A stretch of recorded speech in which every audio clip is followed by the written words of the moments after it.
करियो भारत भूषण जी को, और उसके बाद आप में से कोई भी ऐसा नहीं, आपने बैठना नहीं है, आप बोलिए ना, अपने मन की बात बोलिए, क्योंकि अगर अभी आप मन की बात नहीं करेंगे तो शायद फिर कभी नहीं। भूषण सर को देती हूँ और उसके बाद आपके पास आती हूँ। नमस्कार, मेरा नाम भारत भूषण है। CSIR टिप्राइम जम्मू की जो टीम है, इन्होंने आज से 15 साल पहले यानी कि 2010 में इन्होंने ऐसा ही एक प्रोग्राम यहाँ पे किया था किसानों को अवेयर करने के लिए कि आप लोग इस खेती पे आइए। जो ये लेवेंडर है, उस टाइम पे कोई जानता भी नहीं था, तो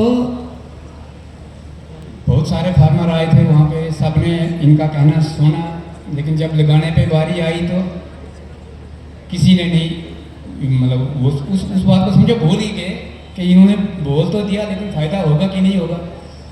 मैंने अपनी 2 कनाल ज़मीन से मैंने ये खेती शुरू कर दी। जब मैंने शुरू कर दी, जिस 2 कनाल में मैंने अपनी खेती शुरू की, एक साल के बाद समझो दूसरे साल से मुझे उसमें उसका जो फ़ायदा मिला अपनी मक्की की खेती से डबल था, और फिर 1 साल और उसके बाद मुझे उसका 4 गुना फ़ायदा मिल गया।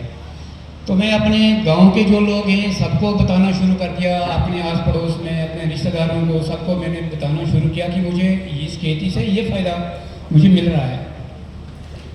तो कुछ लोगों ने सुना, कुछ ने लगाना भी शुरू कर दिया। धीरे धीरे करके 6 साल मैंने इतनी मेहनत की, लेकिन फिर भी 6 सालों में 2010 से लेकर 16 तक 8 से 10 लोग मैंने इस खेती में जोड़ा अपने साथ, जिनकी इनकम जो है 4 गुना बढ़ गई।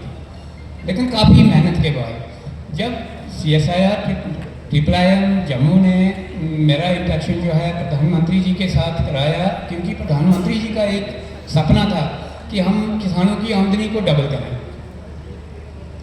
वो कैसे होगी डबल, जब तक हम जो किसान लोग हैं अपने जो खेती है उसको चेंज नहीं करेंगे, क्योंकि मक्की की खेती तो हमारे बुजुर्गों से चली आ रही है वो खेती थी, लेकिन उससे इनकम डबल नहीं हुई थी हमारी।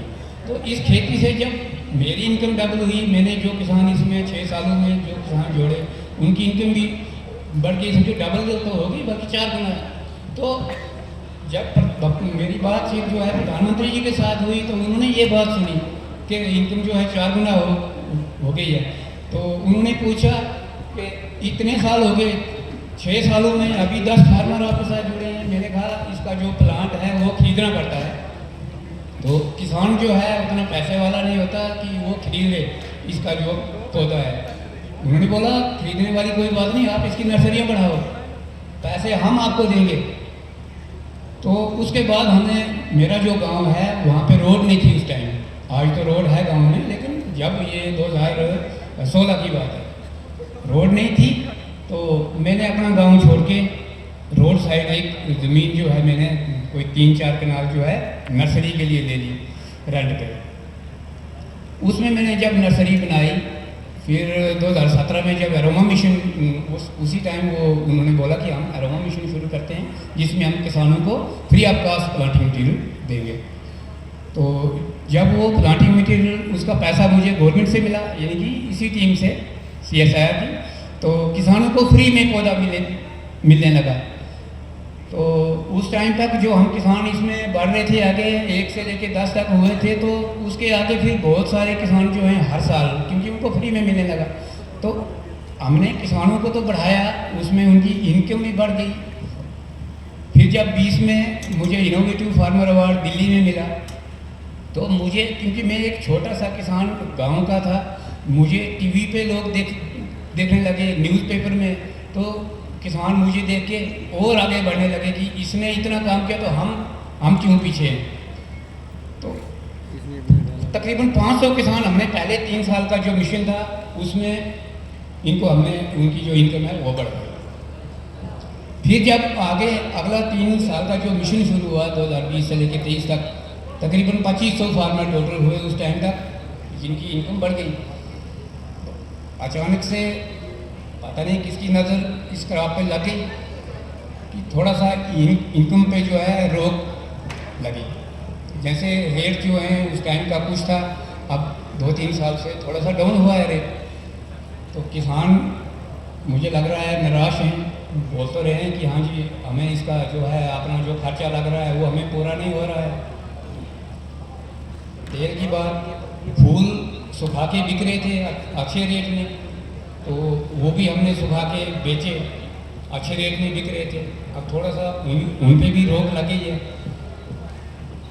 तीसरी बात ये कि जैसे डिपार्टमेंट ने ही ट्रेनिंगें दे के मतलब यहाँ किसानों से नर्सरियाँ लगवाई, जैसे मैं एक तो कर रहा था, और भी किसान बहुत सारे इसमें जुड़े कि एक से पूरा नहीं हो रही है नर्सरी, तो हम भी करते हैं, सारे लोग इसमें पड़ गए। तो अब इतनी नर्सरियाँ सबके पास हैं कि पहले अगर जैसे 10 से 15 लाख डिपार्टमेंट हमसे प्लांट खरीदता था, अब हमारे पास समझो 1 करोड़ तक इन्होंने नर्सरियाँ बना ली और थोड़ी एक्सेस हो गई। अब डिपार्टमेंट को भी इतनी ज़रूरत नहीं थी, तो उन्होंने भी अपनी लिमिट के हिसाब से प्लांट तो लिए, पहले से ज़्यादा ही लिए, जितने पहले लेते थे ये उससे ज़्यादा ही प्लांट डबल हो गए थे, ट्रिपल उस हिसाब से इन्होंने लिए।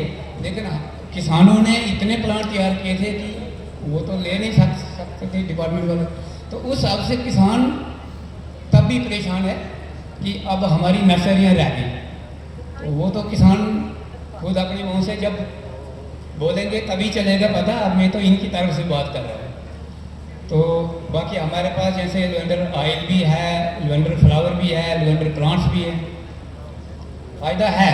मैं ये नहीं बोलूँगा किसानों को कि आप इसको बर्बाद कर दीजिए, उजाड़ दीजिए, नहीं, क्योंकि वो पहले अपनी कैलकुलेशन करें कि हम जिस खेत में इसकी खेती कर रहे हैं, पहले उसमें हम मक्की लगाते थे या अभी भी इसको बर्बाद करके उसमें हम मक्की लगा देंगे, क्योंकि हमारे यहाँ और तो कुछ होता नहीं है ज़्यादा। तो मक्की लगाने से उनको क्या इनकम मिलेगी वहाँ से, और मुझे इसमें अगर फूल मेरा लगा हुआ है तो उससे मुझे कितना फ़ायदा मिल रहा है, वो कैलकुलेशन उन्होंने करनी है। उसके बाद उन्होंने रखना है या उजाड़ना है उसको, वो खुद तय करेंगे। बाकी हम CSR ट्रिपल का तो धन्यवाद करते हैं कि इन्होंने तकरीबन 16 से आज 25 है, आज तक के किसानों के साथ गांव-गांव जाकर इन्होंने किसानों को अवेयर किया, इनसे प्लांट लगवाया। अब फूल या जो तेल निकल रहा है तो उसके आगे जो मार्केटिंग है वो तो यही देख रहे हैं। तो हमें उम्मीद है कि जो अभी भी जो प्रॉब्लम आ रही है उसका भी कुछ न कुछ डायरेक्टर साहब जो हैं सोल्यूशन निकालेंगे। धन्यवाद।